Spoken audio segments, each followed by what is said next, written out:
Good evening, everybody. Welcome. I'm Assemblymember Laura Friedman. I happily represent the 44th Assembly District, which encompasses the communities of Burbank and Glendale, as well as La Crescenta, Lakeview Terrace, Montrose, North Hollywood, Shadow Hills, Sherman Oaks, Sunland, Tujunga, Studio City, Toluca Lake, and Valley Village. And I'm glad to welcome you here for this very important town hall. Today, we're going to be discussing the evolution of film and television development and production in order to demystify the current strikes that I'm sure if you live in Los Angeles, you have noticed. We want to talk about the underlying causes of this dispute, this labor dispute, and mostly to talk about what the lives of so many of our friends and neighbors are like these days. Many of you may know that before I became an assembly member, before I was the mayor of Glendale, I worked in the entertainment industry for over 20 years as a producer and a development executive. And the landscape shifted quite a bit when I was in the film industry. And it's really gone through a huge amount of change when I segued out of the industry several years ago. The industry that I used to work for is not the industry that exists now. Things have changed and they are changing.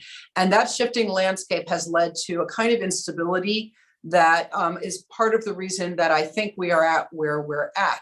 Now, I want to preface it by saying that we are doing this town hall this evening to let people who may not be so directly connected to the industry or may not themselves be on strike understand why people are walking a picket line. We're not here to talk about terms of any contract. We're not here to demonize film studios. We're really here to give you a slice of life to make you understand what your neighbors and your friends who work in the industry might be experiencing and what is at stake. So we're going to not ask questions about any particular negotiations. We're not going to ask questions about individual areas that are being demanded by contract. We are going to talk, though, about what it's like in the industry, what's changed for the worse and the better, and what's at stake. So we certainly know that there are a lot of differences just in the world today that impacts entertainment. There's streaming now, which didn't exist, 15 years ago to the extent that it does now. We see a change in terms of box office moves. Luckily, there's a couple movies right now that, some little films, maybe about a doll, and another film about a scientist that seem like they're doing fairly well. But it's been a struggle for films that are at the box office. There's artificial intelligence that increasingly is making a big difference in terms of what we see on the camera. And even things like people who paint sets has changed. Who edits films and the technology they use has changed the workforce dramatically. The entertainment industry brings in over $30 billion a year to the state of California, and it supports currently about 200,000 jobs. About another 100 billion is generated by the tourism industry that also surrounds the entertainment industry. And a lot of that money is focused right here in LA County. Entertainment is the reason that so many of us came to Los Angeles. I moved here from New York. I was working for HBO and other companies. And I moved to Los Angeles in 1992 because I got a job at Paramount Pictures. The entertainment industry is it's what we're known for. Now, I know that when people think about entertainment, they think about A-list celebrities. That's inevitable. The A-list people are real, but they're rare when it comes to that workforce of 200,000. Most actors and writers are not household names. Now, my district in particular is famous to a lot of world-famous studios, but also to tens of thousands of actors, producers, prop workers, set designers, makeup artists, costume designers, grips, gaffers, PAs, and others, all of whom are key components in the industry. So what I hope you take from today's town hall is their human story. This evening, I am very proud to be joined by an amazing group of speakers. We have California State Treasurer Fiona Ma, who also suggested this town hall to me, and I'm very grateful to have her here. We have California State Assembly Member Quirk Silver, who chairs the Arts and Entertainment Committee in the legislature. We have actress Michelle Hurd and writer Love Rocky, and I will introduce them in a few minutes. But first of all, I'd like to turn this town hall over to our amazing treasurer, Fiona Ma.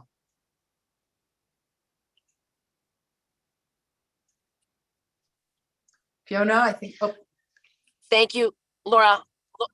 Hey, Laura, I'm going over the Bay Bridge, so let me make comments after. Okay, I'm going to then turn to, thank you for that, and I'm going to turn to Assemblymember Sharon Quirk-Silver for her comments. And just to give her a little intro, if that's okay, she serves as the representative for the 67th Assembly District, which includes Anaheim, Artesia, Cerritos, Cypress, Buena Park, Fullerton, Hawaiian Gardens, and La Palma. And she is the chair of the Arts and Entertainment Committee and a wonderful friend and legislator. Assemblymember, welcome. Thank you, Assemblymember Friedman, for asking me to join, and I certainly have been watching closely. As was noticed, I'm the chair of the Arts and Entertainment and Tourism, Sports and Tourism Committee, which you actually do sit on with me. And again, this year we have seen many issues arise and come through our committee. A few that you mentioned, AI is certainly something that is being talked about, and we're looking towards future legislation, ticketing, but certainly this is the summer that we're talking about the writers and we're talking about the actors being out in strike. And I just would mention that I certainly stand with you, and that's why I'm here today. And I want to thank you for allowing me to be here. I was just going to spend a few minutes talking about the legislative body and what we've been doing, not necessarily related to the strike, but what we've been doing related to the industry. As was mentioned, California is the home of the movies. It's the home of our iconic Hollywood. And I think whether you are a producer, whether you're an actor, whether you're a hairstylist, we can all agree we want to keep California making movies here. We know how much it means to our economy. We know that we worked very hard this legislative session in the budget with AB 132, which would bolster California's film and television tax credit, which we secured $330 million per year. This was quite a lift. We know that there was some real efforts to talk about diversity, talk about equity, and those are important parts of where we want to see the film industry go in the future. We also know that in addition to giving support through the legislative body, that there's also independent films that we know that are amazing films. Some of us really enjoy those, but we also want to see those made here in the state of California. So we're looking for additional tax credits possibly that could support those types of projects. But the focus being making those movies, keeping that industry here in California. Again, as noted, we had quite a bit of efforts. One of the new things with this tax credit is recognizing the importance of collaborating. And with that collaboration, there is now a mandated partnership between the California Arts Council and the California Workforce Development Board to design grant programs. That is SB 628 2021 that was already passed. So as you can see, the legislative body is serious when we talk about partnering with our film industry. We're serious when we know the impact of the economy that you bring, not only the actors, not only the singers, the dancers, the hairstylists, the catering, all of those multipliers. So with that, I'm going to keep my remarks short, and I want to listen carefully, because so often we talk and we don't always spend the time listening. I think the art of negotiating, as a former California teacher for 30 years, is really us coming to a forum where we can really listen and we can learn and find out where are the places that we can get to, that we can see some commonality, and where can we move forward? Because I will say I am very eager to see everybody back to work. And again, we know what that means in the dollars to our economy. Thank you. Thank you so much, Assemblymember Quirk-Silva.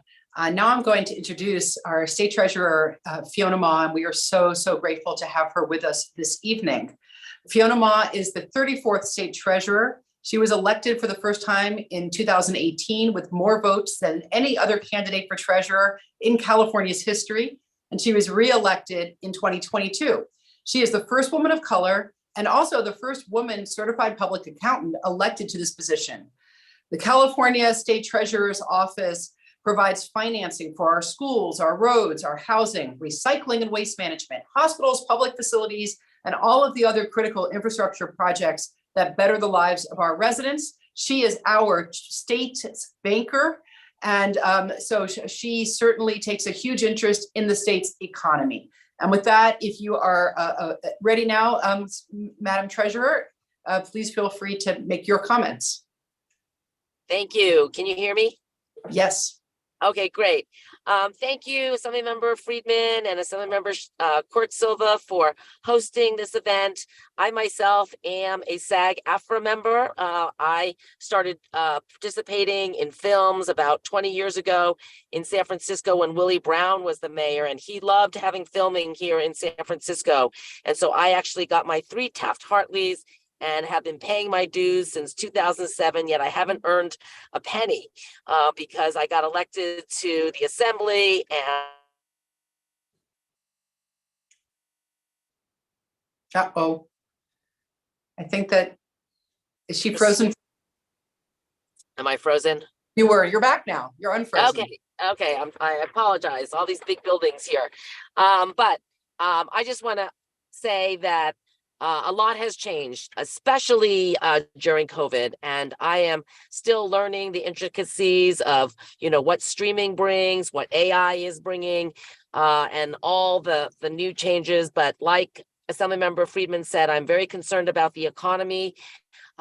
We are highly supportive of the arts and entertainment and the movie industry. I was in the legislature when we passed our first film tax credit. I was on the film commission when we passed 2.0 and still continue to be supportive because we want more filming. We want jobs created. People want to come and work and see California in different productions. So I just thank everyone for being here. And I also look forward to listening and learning about the changes in the industry. So thank you all for participating, and thank you both for your leadership. Thank you so much for joining us. It's really an honor to have you here. Now I'm going to introduce our 2 panelists, and then I'm going to ask some questions, and hopefully we'll make this very conversational. So we'll just try to make it a little bit, more Oprah and, or frontline, and a little bit less, formal. And then we're going to take questions that my staff have received ahead of time from people that have sent us questions, and also questions that people are putting into the discussion boards. If we don't get to your question, we'll do our best to try to find you an answer if it's something very factual that you are asking about. So thanks again to all the public. First of all, we have SAG-AFTRA member Michelle Hurd, who has had a dynamic career on and off the set. In addition to serving on the 2023 TV and Theatrical Contract Negotiating Committee, Michelle is the National Vice President for SAG-AFTRA and a member of the National and Los Angeles Local Government Affairs and Public Policies Committees.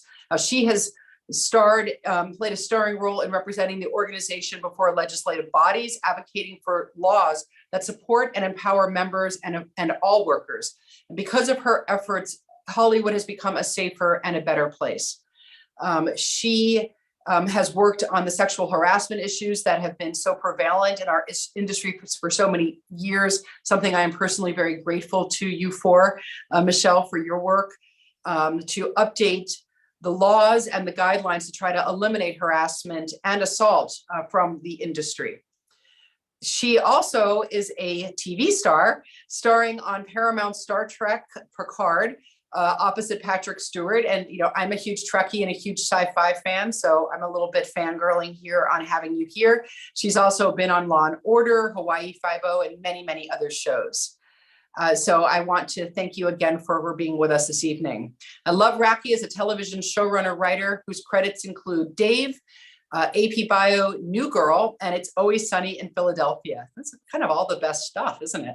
He's a part of the WGA's negotiating committee and formerly served on the union's board of directors. So I want to thank both of you for joining us. I'm going to throw these questions out, and feel free to answer them or to add on to anything that anybody else says. So Sure. I want to just ask generally, and maybe both of you can answer this. And it's a very general question, but maybe you can talk a little bit about the evolution of the film industry over the past several years and why there is growing concern about just the general direction that the industry has been taking. Michelle, do you want to? Sure. Art? Well, I think everybody watching here can sort of lean into the fact that film and television is very different than it has been in the past. Back in the day, our movies would stay in the movie theaters for a lot longer. Now movies are in the movie theaters for a very short period of time, and then they go to a streaming platform. If they even get to the movie theaters, a lot of times they just go straight to a streaming platform. Television, we used to have linear television, which was 22, 26 episodes. That's about like 9-10 months of work. And now, and you guys would know, you'd have your summer, you get to kick back, and then you're looking forward to the new season coming out in the fall. Now we have something called streaming platforms where there are shows that are 10 episodes, shorter seasons. They drop periodically, never really sure when they're going to drop. And you can stream a show in one weekend or in one night, depending on if you sleep at all. So this is a big change, and it was a very different way for the creatives, like writers and actors, to adapt to it. It's changed how we make our living, and we're all hustling a lot more because there's not a consistency of work. What do you have to say, Love? Yeah, I mean, that's exactly right. The only thing I could add is, I think that there's been just to kind of expand on what you said, that there's been, I think, what initially seemed like an explosion of choice for the consumers and kind of decoupling, and this is really more with TV than movies, but when you kind of decouple the programs from a schedule and let the consumer watch what they want whenever they want, on demand, as they say, that has revolutionized the way the entire business is structured. It's changed the incentives for how you make programming, where you show it, and then who owns it, and how, we've kind of seen like the players change and reduce in number, and whereas you might be able to, we would once like kind of see like, a TV network having programming from all sorts of entities. They increasingly will kind of do everything under the same roof.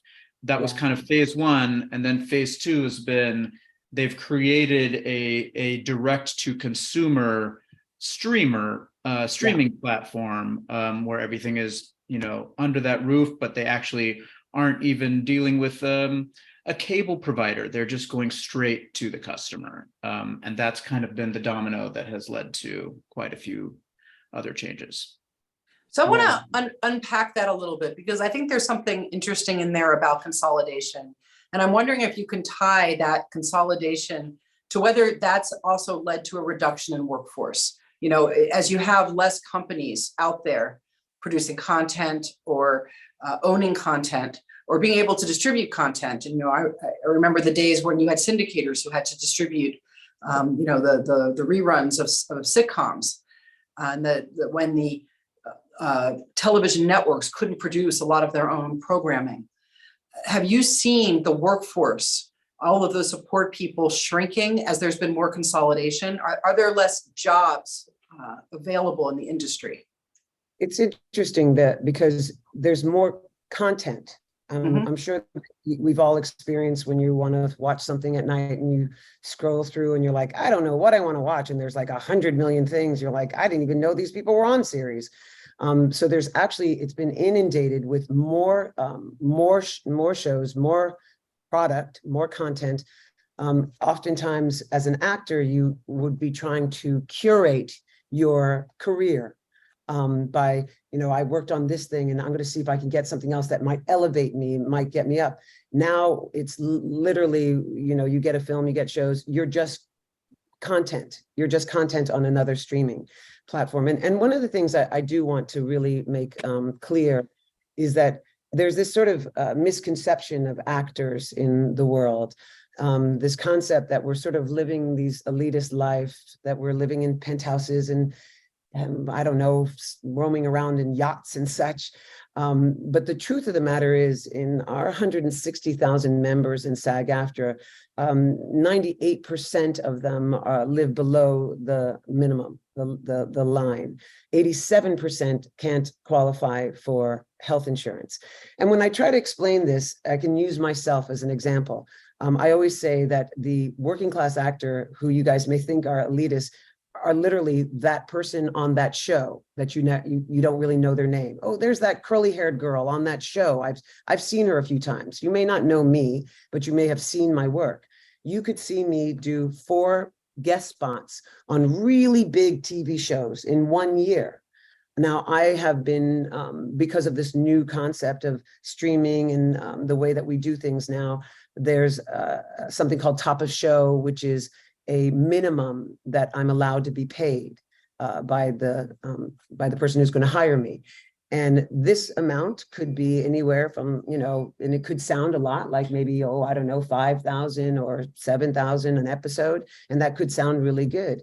But I could do 3 or 4 of those great guest spots on big TV shows that everybody here watches. And I still can't qualify for my health insurance, which is just $26,000 a year. So the inundation of content seems like, oh, there's so much work for so many more people, but it's actually that we're getting paid much less, being held much longer, and being not able to actually have a say to curate our own careers and to formulate a living.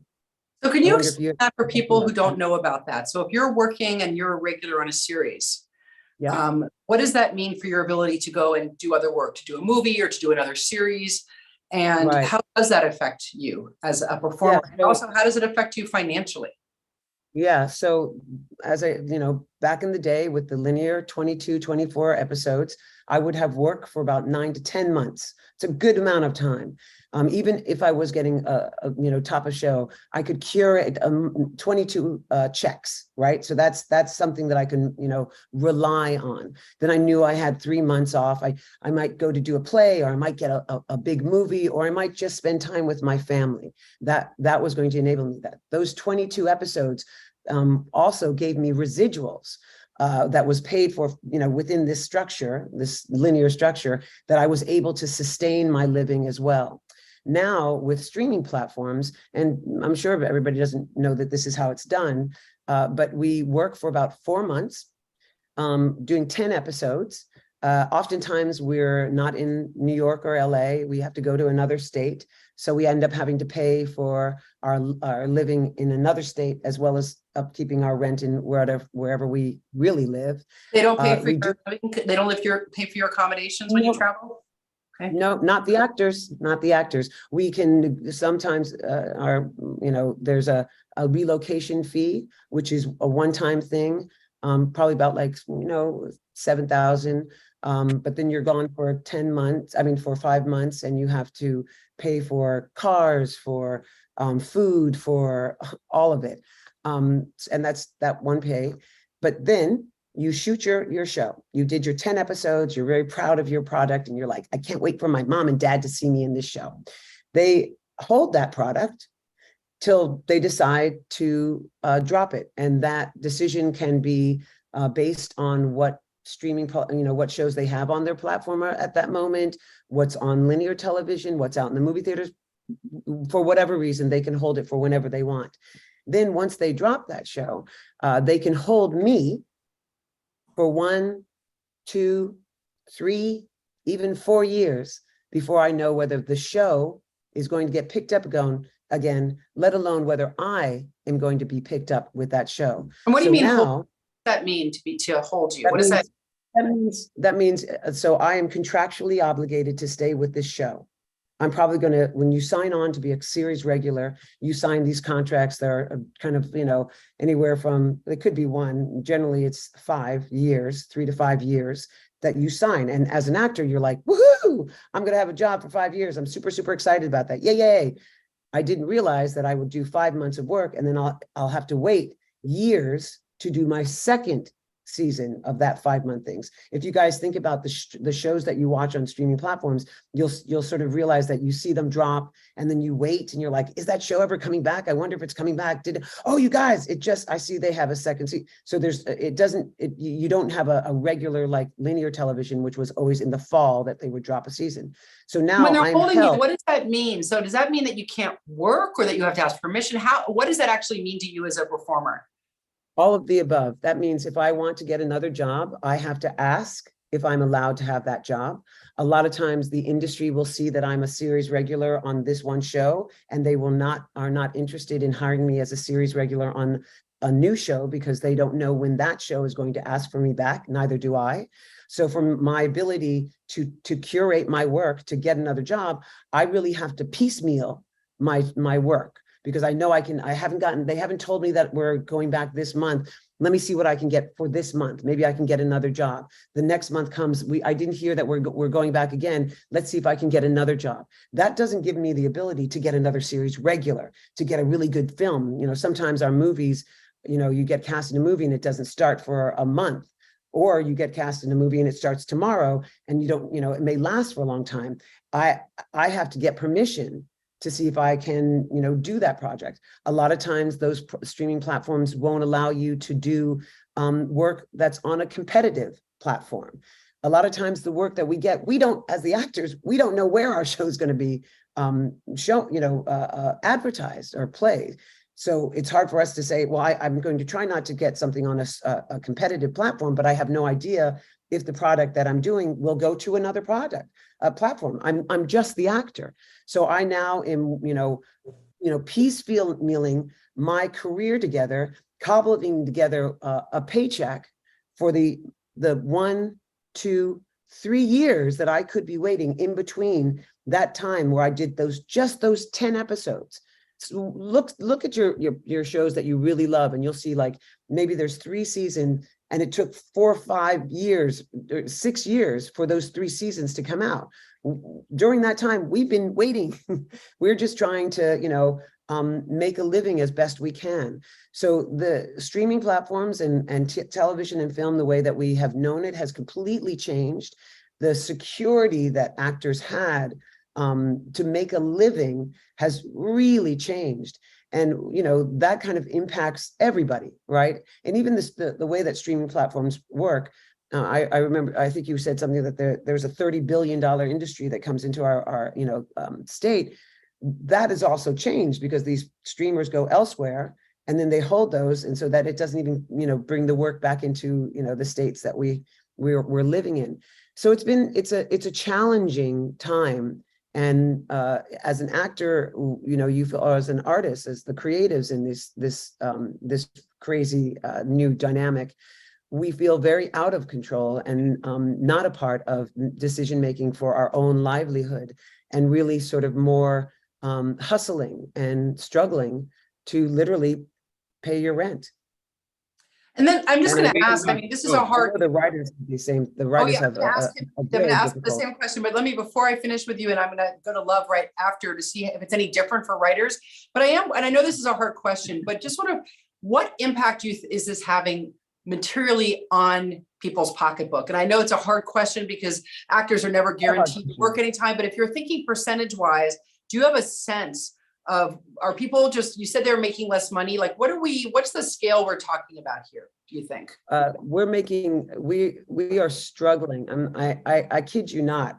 I just said 87% of our 160,000 members, which consist of voiceover artists, singers, dancers, stunt actors, broadcasters, background artists, principal actors, 87% cannot qualify for their health insurance. And what would that have been 7 years ago? And that is but just that's $26,000.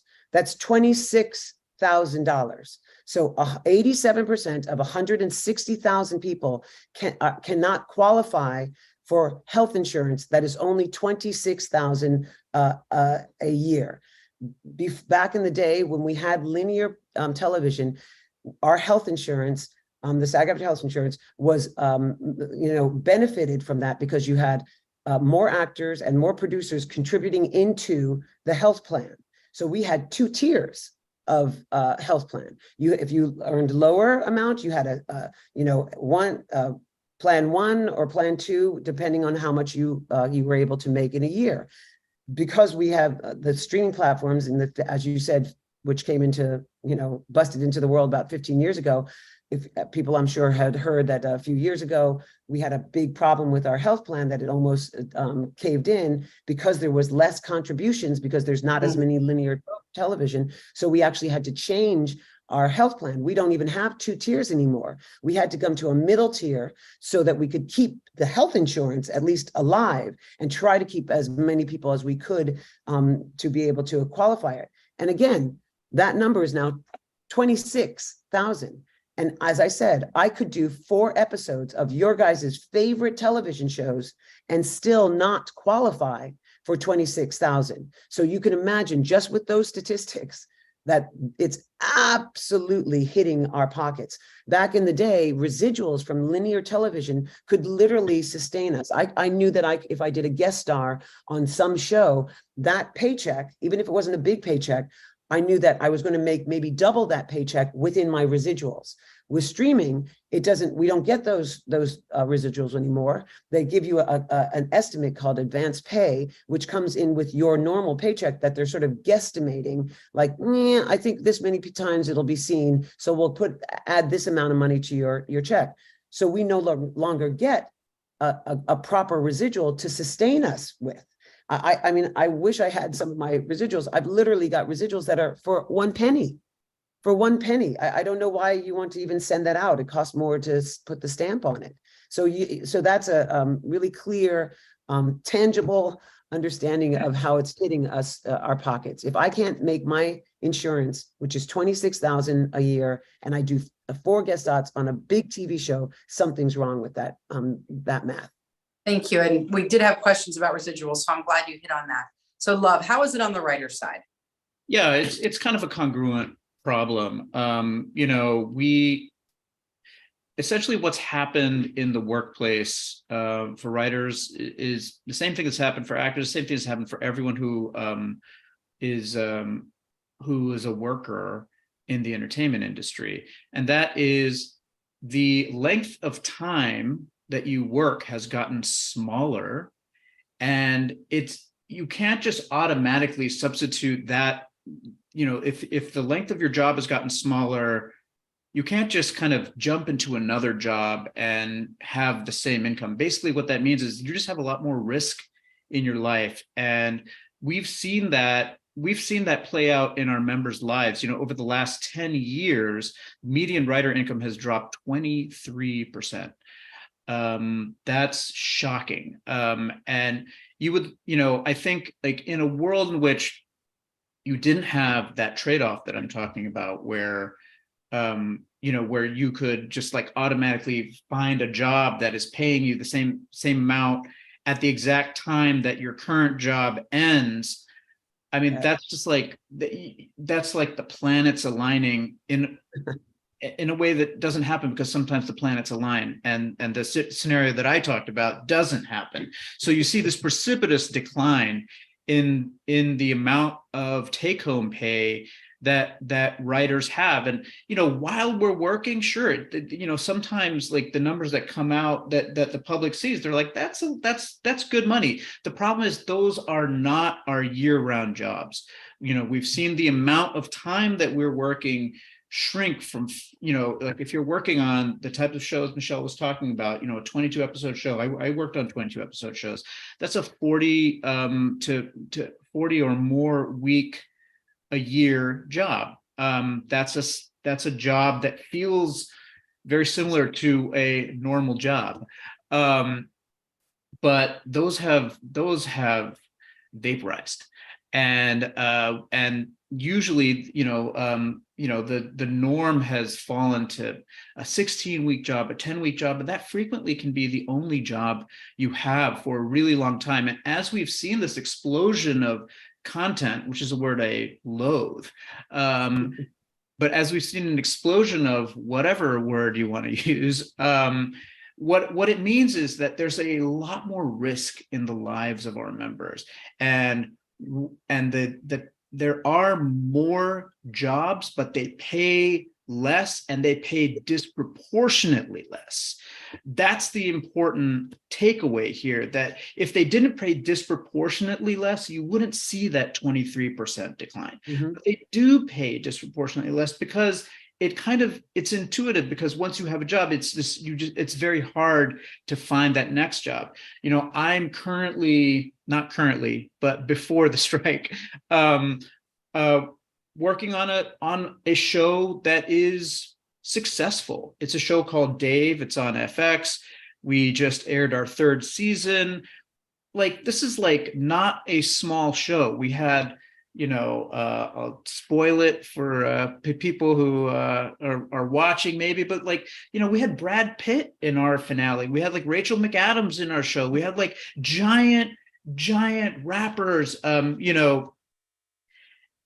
so it's a big show. It's a successful show. It's on FX. This is a known, what's the word du jour? Platform, channel, vertical, whatever new word they have for it.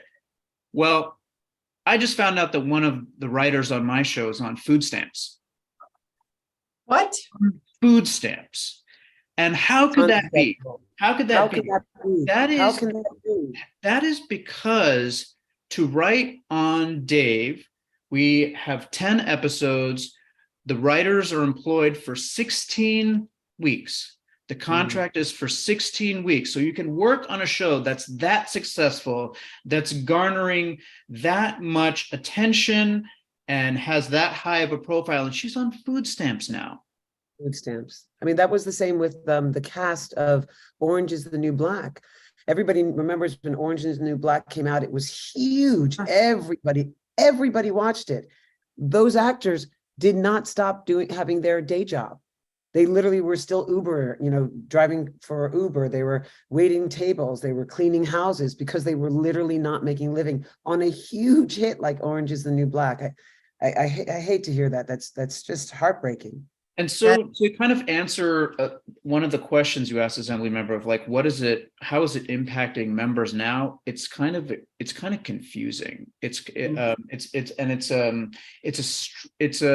strange world.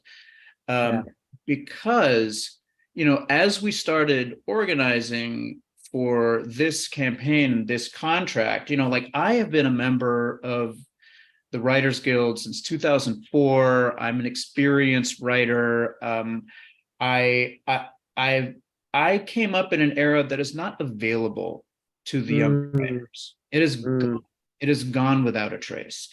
And I remember being stunned to hear, before I heard the food stamp story, a writer getting up and talking about working on successful shows, multiple successful shows. This was the proven writer who had gotten high. It wasn't a one-off type of career. And they were talking about having a second job. And that back then was shocking to me. It's not shocking to me anymore because I've learned so many of our members are in that situation. And so the conditions that have led to this labor action have actually already forced so many of our members to figure out how to survive. So many of our members are not depending fully on their writer income in order to make it work, because that would not be possible. So they have, even prior to the strike, had, full active members of the WGA who work for big shows, still have their day jobs, still have to figure out how to make ends meet. And so that means that this strike is different than our strike in 07, 08, where a lot of the members were like, we are depending on this income, we are foregoing this income, and making that sacrifice because we are trying to fight for, having coverage of, streaming. So many of our members actually, they have already been trained to survive with that level of uncertainty, and that is not that's not sustainable. That's not good for anyone. That's not good. It's obviously not good for writers, but it's not good for the consumer either. I've told so many people that if we stay in the status quo, the people who will create our culture, which is what we are doing in the entertainment industry, those people will just be the people who are rich, who can afford to endure all that risk. And that is not the kind of culture that we want to limit ourselves to. We want our culture to reflect our society. And that's why we need to make sure that these jobs are good jobs and that they can sustain a career. And that's what this fight is about. I'm going to ask you an unfair question, and if you don't know the answer, just tell me you don't know the answer. I am wondering if this decrease in overall pay and stability that you are seeing for the artists, is that translating to other members of the industry, the crew, the craftspeople, to the animators, people in the music side of things? Oh yeah. Oh, it's all creatives. It's all creatives. They're, for all intents and purposes, it seems like we're the ones that seem to are expendable, which is kind of insane. You think about acting, about writing, about storytelling. Storytelling has been around for centuries. You can go into a cave somewhere and there's a picture of an elephant or a man and a child. They're telling their stories because this is how we tell. This is how we hold on to our history. This is how we connect with people. During the pandemic, what did everybody lean into? Everybody leaned into watching stories to uplift themselves, to escape, to find some kind of common ground, to laugh, to cry, to share. Storytelling is part of the the intricacy of our community as humans. It's what we do as humans. And right now we're everybody that's involved in that. Because I love that you said about, is it affecting the crew? It's affecting absolutely everybody in our industry, but it's absolutely affecting everybody outside of our industry because our industry has huge tentacles. When we go to places to shoot, we employ the dry cleaners, the janitors, the street cleaners, the police officers. There's the tentacles that reach out in our industry, literally give livelihoods to everyone. So it's unfortunately tentacles normally has like a negative connotation. These are like positive tentacles. Positive. These are arms. Our Thank you for beautiful qualifying arms. that. Yes, That's right. Our arms reach out and hold so much of our community up front.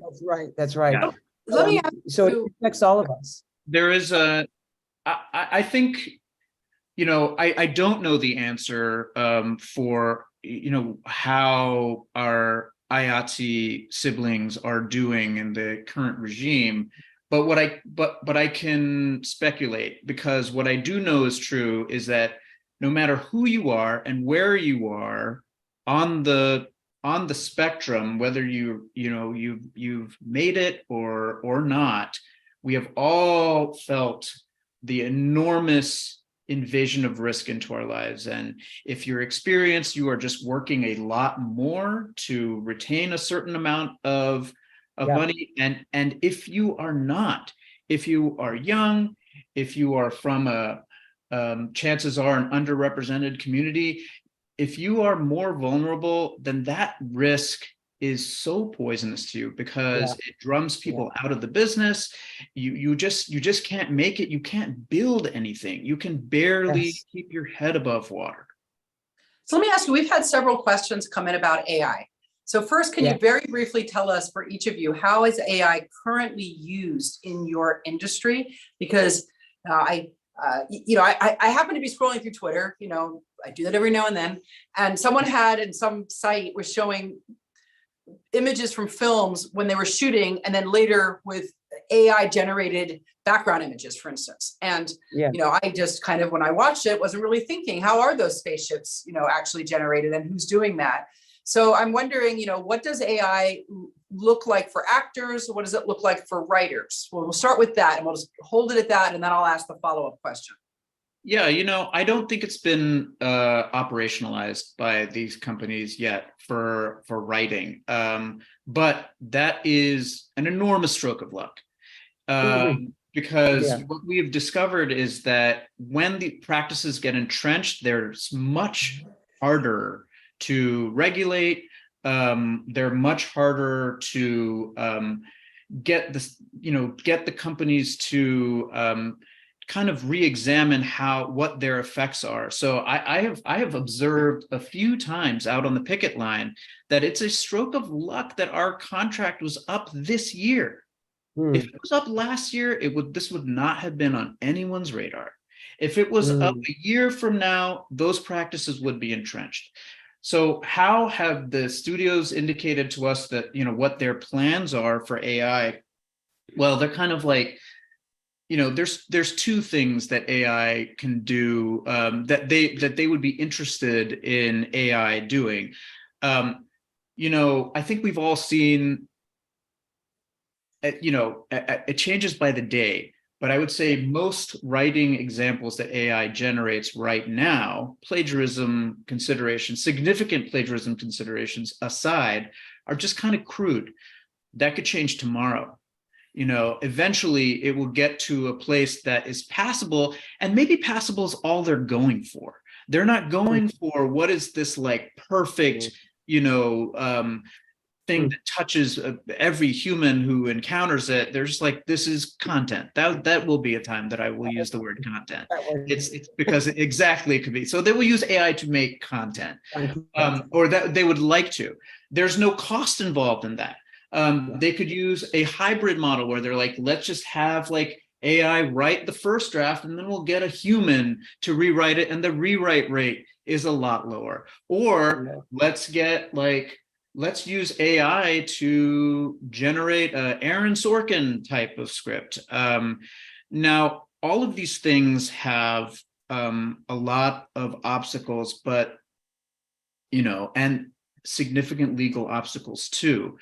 But we know that this practice it's not even in its nascence. It hasn't been operationalized yet, but that is why it is crucial for us to make these rules now, before practices get entrenched, before we can, we're not going to be like completely replaced by robots. But what we will have is, if left unchecked, parts of our jobs that are done by AI.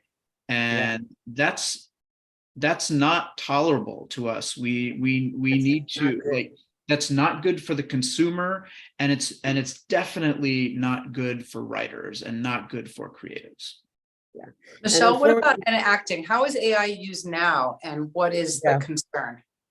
Yeah, unfortunately, it is impacting us right now. We have, our background artists have had many times they show up to do a day of background work, on a commercial, on a movie, whatever. And background work for a day is under $200. It's $150, $187 for that one day of work. The company will scan you and create an avatar. And because you've signed a contract to do that one day of work, they are allowed to have your avatar in their library for them to utilize in perpetuity without you ever getting one penny yet left again. So you'll make no money other than that 150, 187.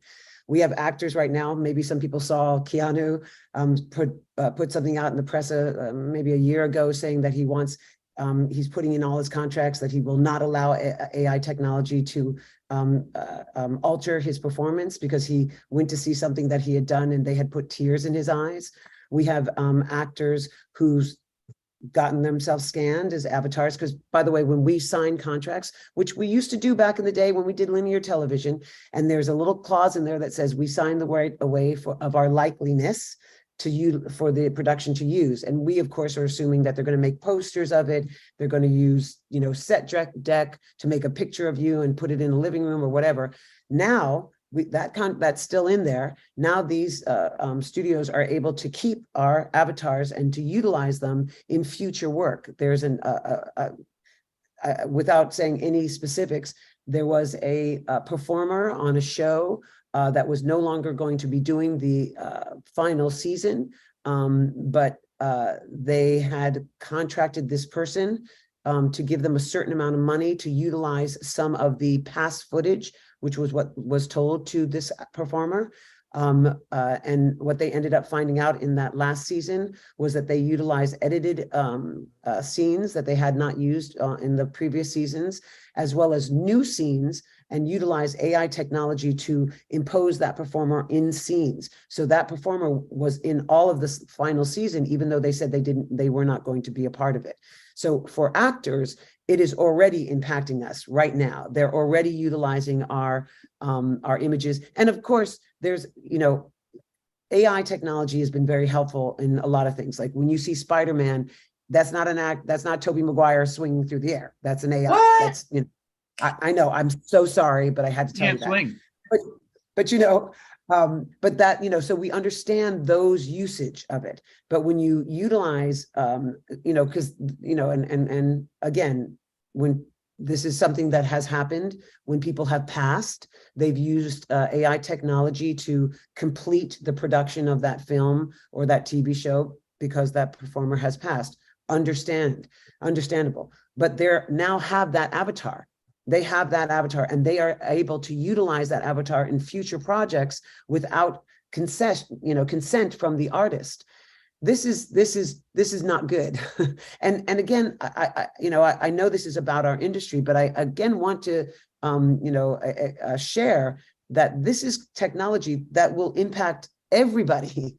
Everybody. If you have an angry ex-lover, they can use AI technology to put you into something that you don't want to be, like some porn or some terrible shot.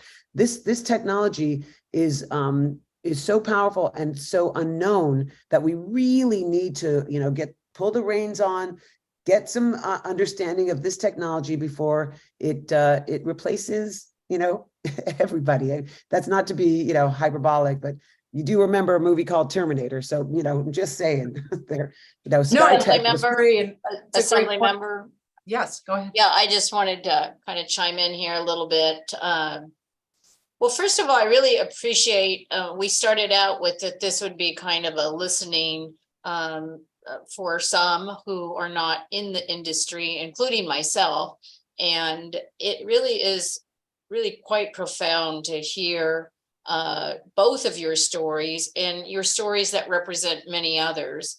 And it's not only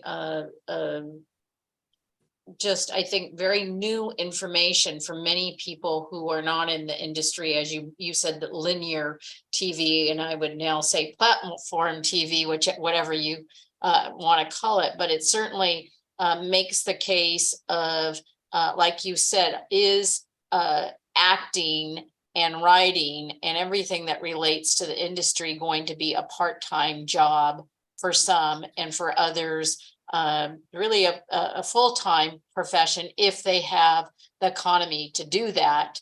I guess what really came up for me is this is not the only industry we're seeing these really difficult. I know I come from education, and we went from having many campuses that had full-time professors to some small part-time professors. And now it's really switched where you can have what they call freeway flyers as professors going to multiple colleges, but none of them making that full-time salary that were really professions. And I think it is a crossroads. Certainly bringing in the AI to it is another, but I think the most impactful for me to hear as somebody who's working in as chair of this committee is this as both of you mentioned, these very short amount of really episodes or seasons that you have, 10, did you say 10 episodes? 10 episodes, yeah, sometimes 6. And Maybe that 10, and that 6. really is not sustainable, especially for the amount of time that you're under contract. So my only thought is that I really hope that you're coming on here. I know that I've seen it on network news, local news, a lot of people covering it, but I think this depth has been very impactful for me. And I hope that there's others on here that maybe aren't in the industry that are understanding it in a clearer way. So I just wanted to say that, and I wanted to thank you both because you really explained it very well. Again, we all watch, the movies of choice or the platforms, and you're exactly right. Now with the remote, you can just be switching between different platforms and so forth, but we are not really understanding how that comes to us. And it's very important part of this discussion. So I appreciate it and thank you. Thank you. Well, And thank you. just remember, Yes, go and I ahead. really, I appreciate you saying that. And just to remind everyone, all those actors on all those shows, those are working class actors. We're all struggling. Those are not superstars. Just because you see us on a show, just because you see that they're in 1 season or 2 seasons, or you see them on different guest stars, they literally are our working class actors. 98% of our 160,000 are working class actors. 98%. There's only 1-2% that are the stars. Well, thank you for very clearly articulating what's at stake and why we are where we are, and for helping to demystify what's behind these labor actions for the general public, and to let people understand what their neighbors and their friends and family members might be facing with this shifting landscape of entertainment that we have. That's really, really helpful. I do want to let people that are watching who may be impacted by the strike in various ways know that there are some resources available. But first of all, my office is here to help. If you or someone you know needs assistance with the Economic Development Department with EDD, please feel free to call my office. I know that EDD can be really hard to navigate, particularly for people who are freelancers, but we are here to help. Our field representatives will open a case for you, and we can have someone from EDD give you a call back to help resolve your claim. So you are not alone if you feel that you're being stonewalled or not being listened to. In addition, if you're facing other kinds of economic hardship, please again, reach out to our office. Also, if you're here in the Burbank area, there is the Burbank Temporary Aid Center. Their number is 818-848-2822. They provide food, hygienic products, and also care services like laundries and showers. I'm hoping that that is not something that people will need, but if you do, there is help available if you're having trouble paying your rent, particularly during this time. We do not want to see people become homeless. Again, please reach out to us or to other, there are many nonprofits that specialize in legal help for people, in help navigating whatever aid is available to keep you housed. Please, again, you're not alone. We are in a community and here to support each other, and we are certainly happy to help connect anyone. I do hope that the strike does come to a resolution soon, because it certainly is impacting so many people. And even if the bargaining group is not directly on strike, the industry is not working right now, which means that people that are in the industry are generally not working. And that affects all of us. I have a friend who runs a very successful prop shop here in the district. They don't know if they can survive this. And I worry about, our economy, our business owners, everybody, every single day. So thank you for coming here and letting us know what's at stake.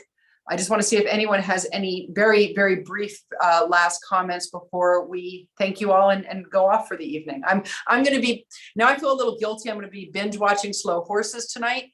I feel I'm going to have to do it now with a little, I don't quite know how to navigate my own guilt over that, but I see if anybody has any last words.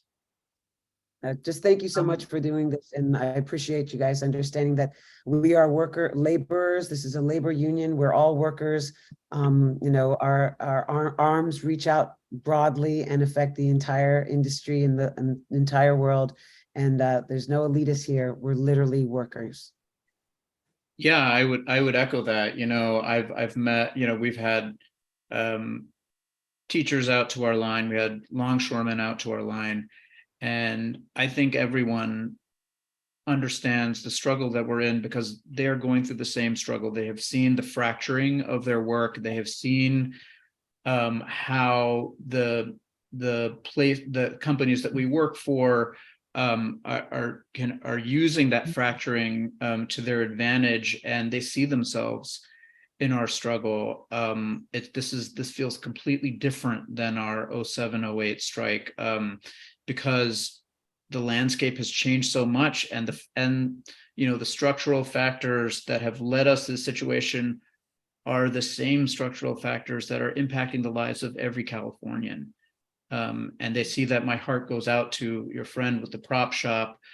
And I do hope that the people who aren't actors and who aren't writers, who find themselves affected by this, fall into that group of understanding that our struggle is their struggle, that they derive strength from us trying to find a better life for our members, and know that we will be there to support them when they try to do the same. Great. Well, Well thank you both for being here. Thank you, Assemblymember Quirk Silva, for your leadership in all things entertainment, and thanks for joining us this evening. And thanks to the public who's here. I hope that you found this interesting and educational, and everybody have a really wonderful night. Thank you. Thank you all. Thank you all. Right.